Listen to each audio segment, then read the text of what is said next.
집중분석 이슈타임 시간입니다. 오늘 이데일리의 안승찬 기자와 이야기 나눠보겠습니다. 안녕하십니까? 안녕하세요.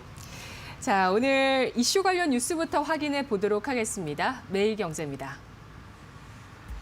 영끌족 어쩌나 기준금리 동결에도 대출 이자 올랐다입니다. 한국은행이 지난해 5월 기준금리를 0.5%로 낮춘 이후 8개월째 유지하고 있지만 시중은행 대출금리는 지난해 8월 이후 계속 오르고 있어 금융소비자들의 이자 부담이 늘고 있습니다.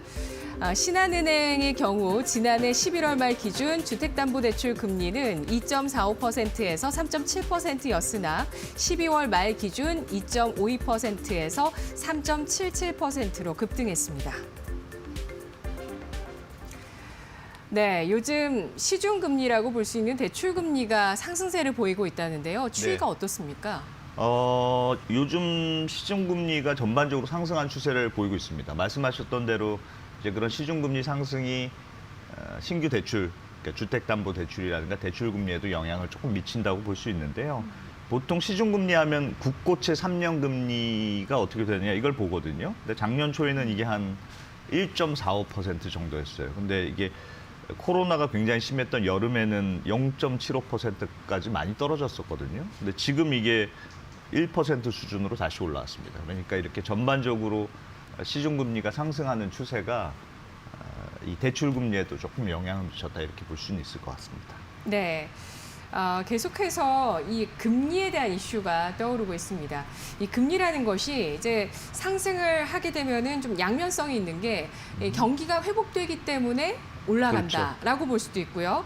그렇지만 또 이렇게 시중금리가 올라가게 되면 경기가 회복됐기 때문에 앞으로 또 통화 완화가 축소될 수 있다는 점에서 또 한켠에서는 또 주식시장에 영향을 주기도 합니다. 오늘은 이제 시중금리에 대한 얘기를 하고 있는데요. 한국은행이 기준금리를 여전히 동결하고 있는 상황이 8개월째 이어지고 있습니다. 그런데 시중금리는 왜 올라가는 추세를 보일까요? 그러니까 말씀하셨다시피 사실은 뭐 금리가 워낙 여러 가지가 영향을 미치니까 사실 경기가 조금 나아진 측면을 반영한 측면도 있지만 네.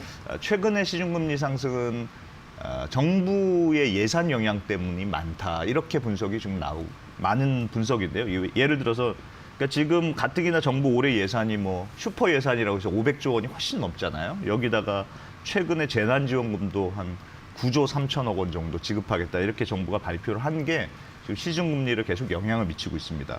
정부가 돈을 많이 쓴다고 하면 뭐 국민들은 사실 좋아하는 일이겠습니다만 돈이 뭐 예산으로만 부족하니까 국채를 많이 발행해야 하거든요. 그러니까 빚을 져서 국채를 계속 발행하게 되니까 또 채권을 그렇게 많이 발행하니까 시중금리가 좀 올라가는 추세가 되는데 이 동학은 예를 들어서 이런 겁니다. 돈을 빌리겠다는 사람이 줄을 쫙 서 있다고 한번 생각을 해보세요. 그러면 결국은 돈 빌려주는 사람 입장에서는 이 금리를 좀 많이 쳐서 빌려줄 수 있는 상황이 되잖아요. 마찬가지로 채권 발행도 시중에 채권 발행이 많아지면 그만큼 시중금리가 이제 올라가게 되는 그런 영향을 미치니까 그래서 최근에 시중금리가 조금 영향을 받는다 이렇게 보시면 될 것 같고 올해 정부 국채 발행 계획이 한 176조 원쯤 됩니다. 이게 근데 평년에는 한 100조 원 정도씩만 발행했거든요. 그러니까 평소에 비해서 한 70% 이상 굉장히 많이 늘어난 규모이기 때문에 전반적으로 시중금리에는 좀 영향을 미쳤다 이렇게 보시면 될 것 같습니다. 네, 정부의 예산이 결국에는 채권 발행으로 채워질 거라는 점에서 채권이 많이 발행되다 보면 이 채권이 많아지기 때문에 부채금리가 올라가는 채권의 가격이 하락하는 그렇습니다. 현상이 나타날 수밖에 없다는 점을 짚어주셨는데요. 이런 가운데 이제 뭐 정부나 한국은행이나 또 여러 가지 고민들이 있을 겁니다. 이러면서 한국은행이 국채를 매입할 수도 있다 이런 얘기도 나오고 있는데요. 그렇습니다. 그러니까 그게 지금 뭐 전반적으로 국채 발행이 많아집니다만 한국은행이 작년에도 국채를 좀 샀었고 올해도 좀 추가로 사겠다 이런 뜻을 밝혀서 시중금리 상승이 어느 정도는 제한되지 않겠느냐 이렇게 분석이 나오는데 한국은행 입장에서는 이렇습니다. 지금 기준금리를 0.5% 사상 최저 수준으로 낮춰놨잖아요. 근데 시중금리가 올라가면 그 중앙은행의 입장에서는 금리를 낮춘 효과가 떨어지게 되는 거죠. 그래서 자꾸 시중금리가 자신들의 의도와 상관없이 이렇게 올라가게 되면 국채를 매입해서라도 시중금리를 조금 낮추려고 해야겠다. 이게 한국은행의 입장이고요. 작년에도 한 11조 원어치 국채를 샀었거든요. 그래서 올해도 상황 봐서 국채를 더 살 수 있다. 이렇게 지금 예고를 하고 있기 때문에 이게 시중금리에도 영향을 미치는 것 같습니다.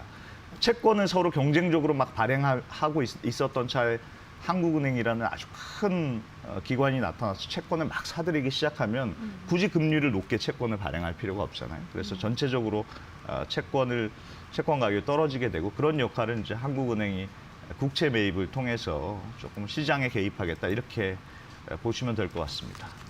네, 뭐 기업 채권 같은 경우는 연초에 소식들을 보면은 뭐 인기 있는 기업들은 또 기업의 채권 발행이 되자마자 많은 자금이 몰리기도 했고요. 그런데 이 국채 등 이제 한국은행이 사는 채권 같은 경우는 사준다는 표현을 할 정도로 네. 예, 시장에 이제 나와 있는 채권들을 좀 흡수를 해주면서 그렇습니다. 채권 금리의 상승을 제한시키는 역할을 한다라고 말씀을 해주셨는데요.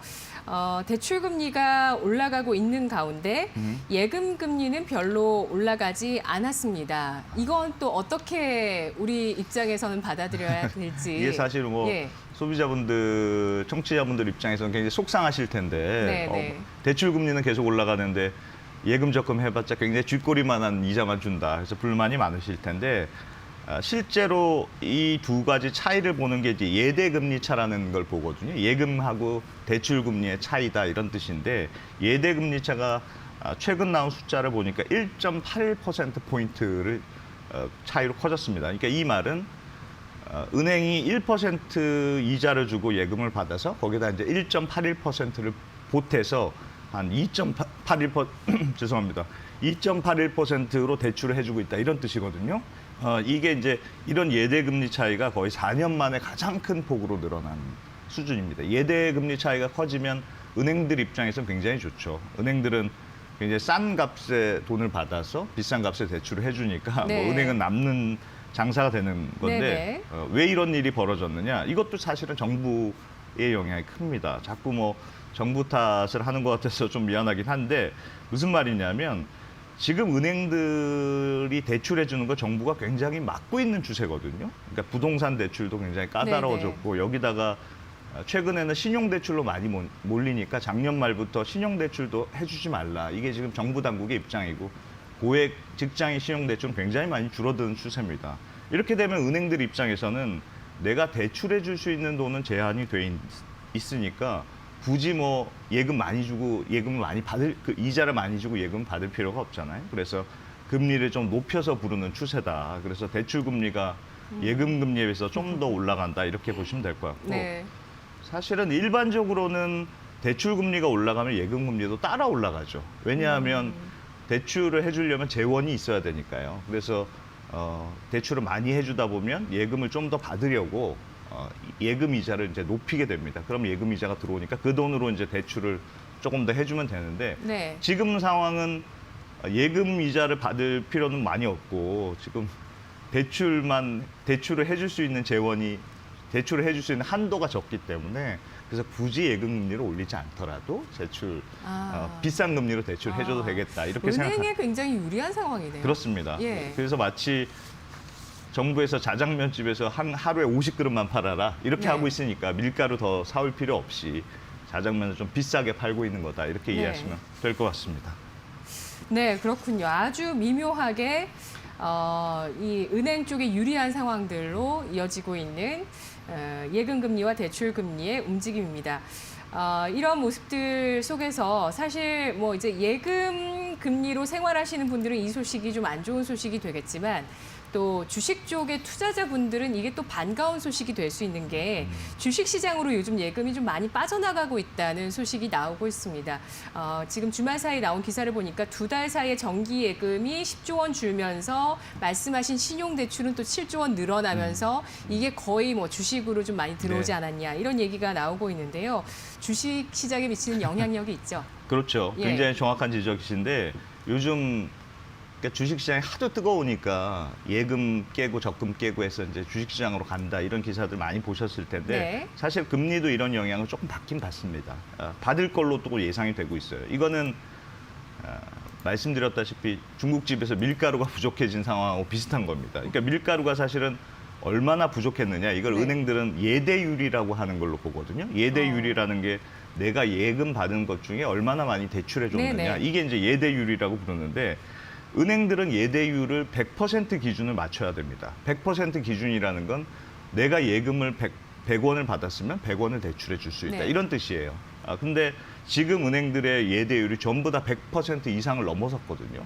지금은 코로나 때문에 그래도 그나마 정부가 조금 유예 기간을 준다. 그래서 크게 제재하고 있지는 않습니다만 굉장히 예금에 비해서는 대출이 많아지고 있는 거거든요. 네, 네. 사실 예금이 많이 들어왔다기보다는 그래서 정부가 대출을 제한한 거 아닙니까? 그렇죠. 예. 그래서 근데 지금은 예금을 많이 받아서 혹은 대출이 많이 늘어나서 그렇다기보다는 주식으로 빠져나가는 예금이 그러니까 예금이 분모가 줄어드니까 그래서 조금 예대율 관리에는 약간 비상은 걸렸습니다. 그래서 원래는 지금 상황에서는 그 전까지는 대출금리 예금 금리를 크게 높이지 않았어도 됐는데 자꾸 예대율이 불안해지면 은행들도 예금을 좀 더 받아야 되는 유인은 있거든요. 그래서 최근에 일부 은행들은 예금 금리를 조금 인상하려는 그런 움직임도 좀 있다.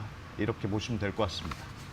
네, 알겠습니다. 오늘 시중금리, 대출금리와 또 예금금리를 통해서 현재 시중의 자금의 움직임들, 이 금리에 따라서 압력을 받으면서 돈들이 움직이고 있네요. 이런 움직임들 살펴봤고 정부와 또 한국은행의 입장 그리고 은행주의 업황에 대해서도 좀 힌트를 얻을 수 있는 내용들까지 확인해봤습니다. 오늘 기자님 분석 잘 들었습니다. 맞습니다.